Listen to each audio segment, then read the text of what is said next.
ሰላም የኤቢኤም ነርሲንግ ቲቶሪያል ተከታታዮች እንደምን አላችሁ? ዛሬም እንደተለመደው የሲኦሲ ጥያቄዎችን አብረን እንመለከታለን። ለቻናላችን አዲስ የሆናችሁ ቻናላችንን ሰብስክራይብ እንድታደርጉ እንላችኋለን። እንዲሁም ደግሞ የምንሰራላችሁ ቪዲዮዎች እንዲደርሷችሁ የደወል ምልክት በመጫን ኖቲፊኬሽን እንዲደርሳችሁ እንድታደርጉ እንላለን።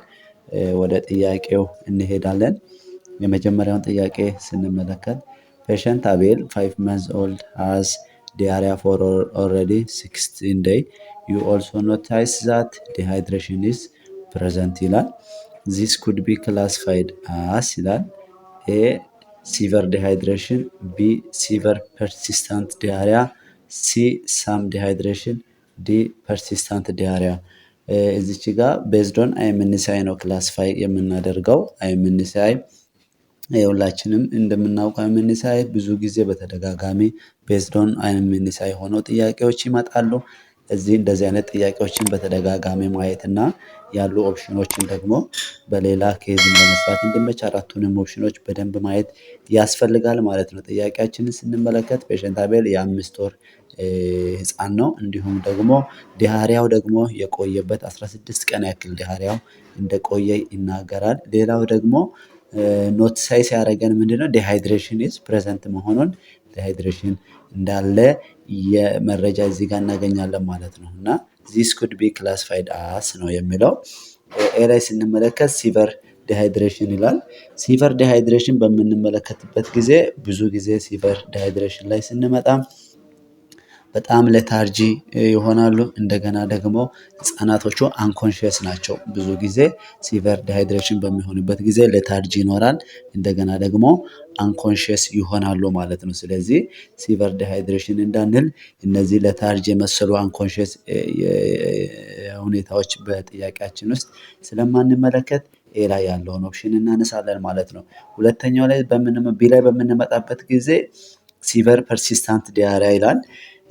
ሲቨር ፐርሲስታንት ዲያሪያ በምንልበት ጊዜ ብዙ ጊዜ ዲሃይድሬሽን ይኖራል። ዲሃይድሬሽን በጣም የተለመደ ነው። እንደገና ዲሃይድሬሽን ፕሬዘንት ይሆናል።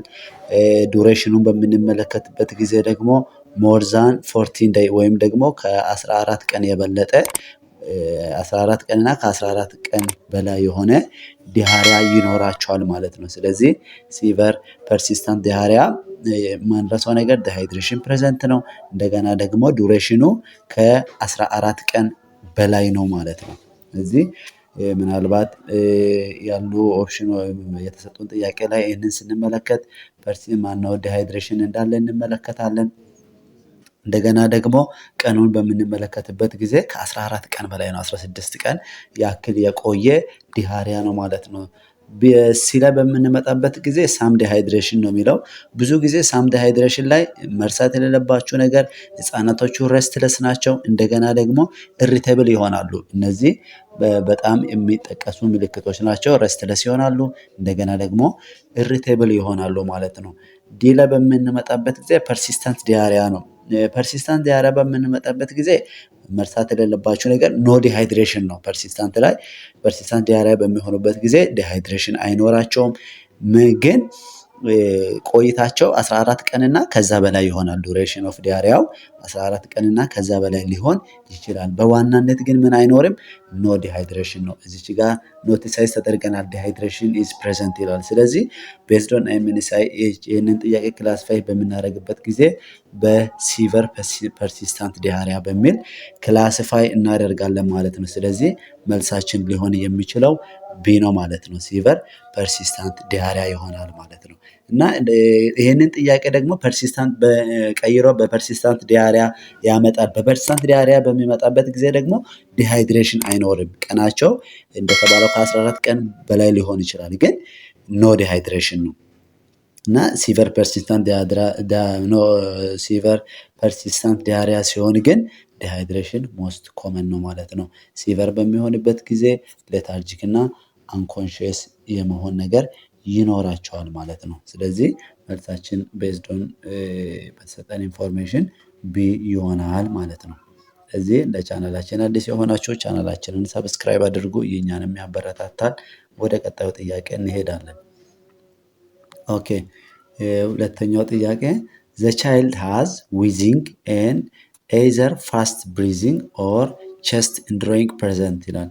what is the most appropriate immediate action in this case? ብዙ ጊዜ ቤዝድ ኦን አይምኒሳይ የሆነ ጥያቄ ነው። አይምኒሳይን በደንብ እንድታዩ አበረታታችኋለሁ ማለት ነው። ስለዚህ ቻይልዳችን ምን አለው? ዊዚንግ አለ። እንደገና ደግሞ either ፋስት ብሪዚንግ ነው ያለው። ቸስት ድሮይንግ ኢዝ ፕሬዘንት ይላል። ሶ ዋት ኢዝ ዘ ሞስት አፕሮፕሬት አሁን የጠየቅነው እነዚህ ሞስት አፕሮፕሬት በጣም ቅድሚያ የሚሰጡ ነገሮች ናቸው እና ምንም ከማድረጋችን በፊት መጀመሪያ ቅድሚያ የምንሰጣቸው ነገሮች ናቸው ማለት ነው። ስለዚህ ዋት ኢዝ ዘ ሞስት አፕሮፕሬት ኢሚዲየት አክሽን ኢን ዚስ ኬዝ ይላል። ይሄ ላይ ስንመጣ ሪፈር አርጀንትሊ ቱ ሆስፒታል ይላል። ቢ ላይ ጊቭ ኤ ትራያል አክቲንግ ኢንሄልድ ብሮንኮዳይሌተር ፎር አፕ ቱ 3 ታይምስ። ሲ አሴስ ቫይታል ሳይን። ዲ ጊቭ ቫይታሚን ኤ ይላል። ፕራዮሪቲ ሰርተን ወይም ደግሞ ሞስት አፕሮፕሪየት ኢሚዲየት አክሽን የምንወስደው ምንድን ነው የሚለው እና ኤ ላይ ስንመጣ ሪፈር አርጀንትሊ ቱ ሆስፒታል ይላል። ይህንን አንመርጠውም፣ ምክንያቱም ሆስፒታል እስኪደርሱ ድረስ እኛ የሆነ ነገር ልናደርግ ያስፈልጋል ማለት ነው። ምክንያቱም የህፃን ምናልባት መንገድ ላይ ፓስ ሊያደርግ ይችላል፣ ኤክስ ሊያደርግ ይችላል። ስለዚህ ሪፈር ወደምናደርግበት ስፍራ ሄዶ እስኪደርስ በዛ ሆስፒታል ሄዶ እስኪደርስ እንደ ቅድመ መከላከል ወይም ደግሞ እኛ የምንወስደው እርምጃ ሊኖር ያስፈልጋል ማለት ነው። ቢ ላይ ስንመጣ ጊቭ ኤ ትራያል አክቲንግ ኢንሄልድ ብሮንኮዳይሌተር ፎር አፕ ቱ 3 ታይምስ ይላል። ይሄ መልሳችን ሊሆን ይችላል ማለት ነው። መልስ ትክክለኛ መልስ መሆን ይችላል። ምክንያቱም ህፃኑ በጣም ፋስት ብሪዚንግ ያለው ቸስት ድሮይንግ ፕሬዘንት ነው። እንደገና ደግሞ ዊዚንግ አለው እና ኬዙ ከአስማ ጋር ሪሌትድ የሆነ ከሬስፓራቶሪ ዲስኦርደር ጋር ሪሌትድ የሆነ ኬዝ ስለሆነ ብሮንኮዳይሌተር ወይም እንደ ሳንቡታሞል ያሉ ሜዲኬሽኖችን እንሰጣለን ማለት ነው። ከዛ በኋላ ቀጥሎ የሚመጣው ስቴፕ ሪፈር አርጀንት ሆስፒታል የሚለው ወደ እዛ ሪፈር ማድረግ እንችላለን ማለት ነው። ከዛ በፊት ግን ልንሰጥ ያስፈልጋል ማለት ነው። ስለዚህ መልሳችን ሊሆን የሚችለው ጊቭ ኤ ትራያል አክቲንግ ኢንሄልድ ብሮንኮዳይሌተር ፎር አፕ ቱ 3 ታይምስ የሚሆነው ትክክለኛ መልስ ሊሆን ይችላል ማለት ነው። ሲ አሰስ ቫይታል ሳይን ነው የምናየው ነው። ግን ያው ጥያቄው ሞስት አፕሮፕሪየት ነው የተባለው ሞስት አፕሮፕሪየት ኢሚዲየት አክሽን ነው የተባለው እና ስለዚህ መልሳችን ሊሆን የሚችለው ቢ ትክክለኛው መልስ ይሆናል ማለት ነው። ኦኬ ወደ ቀጣዩ ጥያቄ ስንመጣ how do you classify 10 months old child whose mother reports that pus has been coming out of her child's left ear for 16 days, has an auxiliary temperature of 38.1 degree centigrade. so ህፃኑ በጣም ፊቨራይል ነው ማለት ነው። has no tender swelling behind the ear ተንደር የሆነ ስዌሊንግ የለውም ማለት ነው። has yellow discharge from the left ear upon examination and no other sign. so how do you classify ነው እንዴት አድርገን ክላስፋይ እናደርጋለን ነው ጥያቄያችን።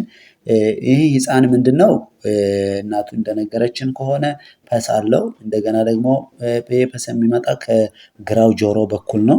ዱሬሽኑ ስንመለከት ደግሞ ለ16 ቀን ቆይቷል ማለት ነው። እንደገና ደግሞ has an auxiliary temperature በምናይበት ጊዜ 38.1 ዲግሪ ሴንቲግሬድ ነው ሙቀት አለው። ምክንያቱም ሙቀቱ እንዲመጣ ያደረገው ኮዝ ኦፍ ኢንፌክሽን ነው ማለት ነው። ኢንፌክሽን በሚኖርበት ጊዜ ለትኩሳት የመጋለጥ ነገር ይኖራል ማለት ነው። እንደገና but has no tender swelling behind the ear ይላል። has yellow discharge from the left ear upon examination and no other sign. ስለዚህ እንዴት ነው ክላስፋይ የምናደርገው ነው። ኤ ላይ ስንመጣ ይህንን በዚህ ኬዝ ዲፔንድ ሆነን በምን እንዴት ክላስፋይ እናደርጋለን ነው። አሁንም ብያቸዋለሁ አይምኒሲአይ ስለሆነ በደንብ አይምኒሲአይን እንድታዩ አሁንም ደግሜ ላሳስባችሁ ፈልጋለሁ ማለት ነው። ኤ ላይ ማስቶዳይተስ ይላል። ብዙ ጊዜ ማስቶዳይተስ በሚሆንበት ጊዜ ቴንደር ስዌሊንግ ይኖራል። ቴንደር ስዌሊንግ ቢሃይንድ ዘ ኢር ይኖራቸዋል ማለት ነው እና እዚህ ጋር ግን ስንመጣ ኖ ቴንደር ስዌሊንግ ቢሃይንድ ዘ ኤር ነው። ስለዚህ ማስቶይድን አንወስድም ማለት ነው። ማስቶይድ አይሆንም፣ ማስቶይደተስ አይሆንም ማለት ነው። ቢ ላይ ስንመጣ አኪዩት ኢር ኢንፌክሽን ይላል። አኪዩት ኢር ኢንፌክሽን በሚሆንበት ጊዜ ኢር ፔን ይኖራል፣ እንደገና ደግሞ ፐስ ይኖራል። ግን ዱሬሽኑ ሌዛን 14 ዴይ ነው። ሌዛን 14 ዴይ ዱሬሽን ነው የሚሆነው። የኛ ግን 16 ቀን ያክል የቆየ ነው ማለት ነው። ስለዚህ አኪዩት ኢር ኢንፌክሽን የሚሆነውም መልስ አይሆንም፣ ቶሎ እናነሳለን ማለት ነው። ሲ ላይ ስንመጣ ክሮኒክ ኢር ኢንፌክሽን ነው። ክሮኒክ ኢር ኢንፌክሽን በሚሆንበት ጊዜ ፐስ ይኖራል። እንደገና ደግሞ ዱሬሽኑ ግሬተር ዛን 40 ዴይ ዱሬሽን ይኖራል ማለት ነው። ከ14 ቀን ያለፈ ቆይታ ይኖረዋል ማለት ነው። ስለዚህ 16 ቀን የቆየ ነው። ዲ ላይ ስንመጣ ኖ ኢር ኢንፌክሽን ነው። ኖ ኢር ኢንፌክሽን በሚሆንበት ጊዜ ደግሞ መርሳት የሌለባችሁ ነገር ኖ ፔን ነው፣ ኖ ፐስ ነው። ስለዚህ አንዳንድ ጊዜ አይኤምኤንሲአይ እነዚህ ነገሮች በከለርም ክላሲፋይ ያደርጋል። አሁን ኖ ኢር ኢንፌክሽን በሚሆንበት ጊዜ ግሪን ነው፣ በከለርም ሊጠይቃችሁ ስለሚችል ማለት ነው። ግሪን ሲሆን ኖ ኢር ኢንፌክሽን ይሆናል ማለት ነው። እነዚህ ደግሞ ክሮኒክ ኢር ኢንፌክሽን እና አኪዩት ኢር ኢንፌክሽን በሚሆንበት ጊዜ የሎው ከለር ነው ብዙ ጊዜ የሚሆነው፣ በከለር የሎው ከለር ይሆናል። እንደገና ደግሞ ማስቶይድስ በሚሆንበት ጊዜ ሬድ ነው የሚሆነው። ምናልባት በከለር ብትጠየቁ ሬድ ይሆናል ማለት ነው። ስለዚህ ጥያቄያችንን ስንመለከት የ16 ቀን ቆይታ ነው ያለው። እንደገና ደግሞ ስዌሊንግ የለውም፣ ከጆሮ በስተጀርባ ስዌሊንግ የለውም እና ከ16 ቀንም ስለሆነ ትክክለኛ መልሳችን ሊሆን የሚችለው ክሮኒክ ኢር ኢንፌክሽን ነው ማለት ነው። ስለዚህ መልሳችን ሲ ትክክለኛ መልስ ይሆናል ማለት ነው። ስለዚህ እናንተ ስታነቡ አራቱንም ኦፕሽኖች በደንብ ማየት ያስፈልጋል። ማስቶይድስ ከሆነ ቅድም እንዳልኳችሁ ቴንደር ስዌሊንግ ቢሃይንድ ዘ ኢር በጣም መርሳት የሌለባችሁ ነገር ነው። ቴንደር ስዌሊንግ ቢሃይንድ ዘ ኢር ይኖራል ማለት ነው። አኪዩት በሚሆንበት ጊዜ ደግሞ ኢር ፔን ይኖራል፣ ፐስ ይኖራል። ግን ዱሬሽኑ ሌዛን 14 ቀን የሆነ ዱሬሽን ነው የሚኖረው። ክሮኒክ አሁን እንዳወራ ነው የሚሆነው። እነዚህ ደግሞ ዲ ላይ ያለው ኖ ኢር ኢንፌክሽን በሚሆንበት ጊዜ ኖ ፔን ነው፣ ኖ ፐስ ስለሆነ ያው ወደ ቤት ሸኝተናቸው ሆም ኬር እንዲሰሩ ሆም ኬር ላይ ትሪት እንዲያደርጓቸው ነው አድቫይስ የምናደርጋቸው ማለት ነው። ወላጆችን እንደዛ አድቫይስ እናደርጋለን ማለት ነው። ስለዚህ የዚህ ጥያቄ ትክክለኛ መልሳችን ክሮኒክ ኢር ኢንፌክሽን ይሆናል ማለት ነው። ኦኬ ወደ ቀጣዩ ጥያቄ እንሄዳለን። ኦኬ ቀጣይ ጥያቄያችን ደግሞ a 6-year-old child come to pediatric emergency with a complaint of sudden loss of consciousness. The child was found to be in diabetic ketoacidosis ተገኝቶበታል። The nurse planned to administer fluid for the child. ነርሱ ፕላን አድርጓል፣ ፍሉድ መሰጠት አለበት። ስለዚህ ፍሉዱን ለመስጠት ምን አድርጓል ማለት ነው? ፕላን አድርጓል ማለት ነው። ስለዚህ ቻይልድ ዌይት ስንመለከት 16 ኬጂ ነው። የህፃኑ ኪሎ 16 ነው ማለት ነው። ዋት ኢዝ ዘ ሞስት አፕሮፕሪየት ፍሉድ ቱ ቢ ጊቨን ኢን ዘ ፈርስት አወር ኦፍ አድሚሽን። ስለዚህ ዋት ኢዝ ዘ ሞስት አፕሮፕሪየት ፍሉድ ቱ ጊቨን ኢን ዘ ፈርስት አወር ኦፍ አድሚሽን። ስለዚህ ፍሉዶችን ለተለያየ ዓላማ ነው የምንጠቀመው፣ በተለያየ ምክንያት ነው የምንጠቀመው። ስለዚህ በየኬዞቹ የምንጠቀማቸው የፍሉድ አይነቶች የተለያዩ ይሆናሉ ማለት ነው። ስለዚህ ይህንን በደንብ ለይተን ማወቅ ያስፈልጋል ማለት ነው። አንድ ፍሉድ በምንሰጥበት ጊዜ ፈርስት አድሚሽን ላይ ብዙ ጊዜ ሆስፒታል ላይ በምንሰጥበት ጊዜ አንድ የምንጠቀማት ፎርሙላ አለች። ይቺ ፎርሙላ ምንድነው? 10 up to 20 ml per kg per hour ነው የምንሰጠው ማለት ነው። 10 up to 20 ml per kg per hour fluid for first admission እንሰጣለን ማለት ነው። ስለዚህ ይህንን ጥያቄ ካልኩሌት ማድረግ ያስፈልጋል። የፔሸንታችን የተሰጠን 16 ኬጂ ነው። 16 ሲባዛ በ10 እናደርጋለን። 10 up to 20 ml per kg per hour ነው ፎርሙላችን ማለት ነው። ስለዚህ የመጀመሪያው 16 ሲባዛ በ10 ስናደርግ 160 ይመጣል። እንደዚሁም ደግሞ 10 up to 20 ስለሆነ ሁለተኛውንም 16 ሲባዛ በ20 እናደርጋለን። 16 በ20 በምናበዛበት ጊዜ የመጀመሪያው 160 ይመጣል፣ ሁለተኛው 320 ይመጣል ማለት ነው። 320 ይመጣል። ስለዚህ የምንሰጠው ከ160 እስከ 320 ኤምኤል እንሰጣለን ማለት ነው። ከ160 እስከ 320 ኤምኤል እንሰጣለን ማለት ነው። ይህንን ካልኩሌት ያደረግነው በተሰጠን በዌይት ነው ማለት ነው። ስለዚህ አሁን እዚህ ጋር ምርጫ ላይ ስንመለከት ሁሉም ላይ አለ ከ160 እስከ 320 ኤምኤል አይቪ እንሰጣለን ይላል። ምንድን ነው የምንሰጠው ነው ከፍሉዶቹ የትኛውን የምንሰጠው? ኦኬ አሁን ይህንን አገኘን። በዚህ እንዳንወስን ደግሞ ሁሉም መልሳችን ተመሳሳይ ነው። ሲቀጥል የምንለየው ምንድነው የምንሰጠው ነው። ስለዚህ ፔሸንታችን ምንድነው ዲያቤቲክ ኬቶ አሲዶሲስ ነው። ዲያቤቲክ ኬቶ አሲዶሲስ ነው። ስለዚህ የምንሰጠው ፍሉድ ወሳኝነት አለው ማለት ነው። የመጀመሪያ ዲኤንኤስ ዴክስትሮስ ኤንኤስ ነው፣ ሹገር አለበት። ይህንን ደግሞ አንሰጥም ማለት ነው። እነዚህን አንሰጥም። ሁለተኛ ላይ ስንመጣ 0.9% ኦፍ ኤንኤስ ይላል። እነዚህ አይሶቶኒክ ሶሉሽኖች ናቸው። 0.9 ስለዚህ እነዚህ ኖርማል ሳላይን ነው የምንለው ነው ማለት ነው። ኖርማል ሳላይን ነው ማለት ነው። ስለዚህ አይሶቶኒክ ሶሉሽኖችን እንጠቀማለን ማለት ነው። ስለዚህ መልሳችን ሊሆን የሚችለው ቢ ነው። ሲም አይሆንም፣ ምክንያቱም ሀፍ ነው 0.04 በሚሆንበት ጊዜ ሃይፖቶኒክ ሶሉሽን ነው። ሃይፖቶኒክ ሶሉሽን በሚሆንበት ጊዜ ደግሞ ፔሸንታችንን እንደገና ለሌላ ኮምፕሊኬሽን ሊዳርግብን ይችላል ሳይሆን ለሌላ ኮምፕሊኬሽንም ስለሚዳርግ አንሰጥም ማለት ነው። ዲ ላይ ያለው ዴክስትሮስ ነው። ዴክስትሮስ አንሰጥም። ወዲያው ዴክስትሮስን ኤንና ዲን ወደ ማውጣት ያስፈልጋል። ኤና ዲ አይሆንም። መልሳችን ቢና ሲ ነው። ከቢና ከሲ ደግሞ 0.9 ኤንኤስ ኖርማል ሳላይን ስለሆነ አይሶቶኒክ ሶሉሽን ስለሆነ ልንሰጥ የሚገባ መልሳችን ቢ ነው የሚሆነው ማለት ነው። ስለዚህ 0.9% ኦፍ ኤንኤስ ያስፈልጋል ማለት ነው። ኖርማል ሳላይን እንሰጣለን ማለት ነው። ስለዚህ ለዛሬ የነበረን ጥያቄያችን ይህንን ይመስላል። ሌሎች ጥያቄዎችንም እንድንሰራ የምትፈልጉ ቶፒኮች ካሉ ኮሜንት አድርጉ፣ እንሰራለን። ቻናላችንን ደግሞ አዲስ የሆናችሁ እንደተለመደው ሰብስክራይብ ማድረጋችሁን አትርሱ እንላለን። እናመሰግናለን።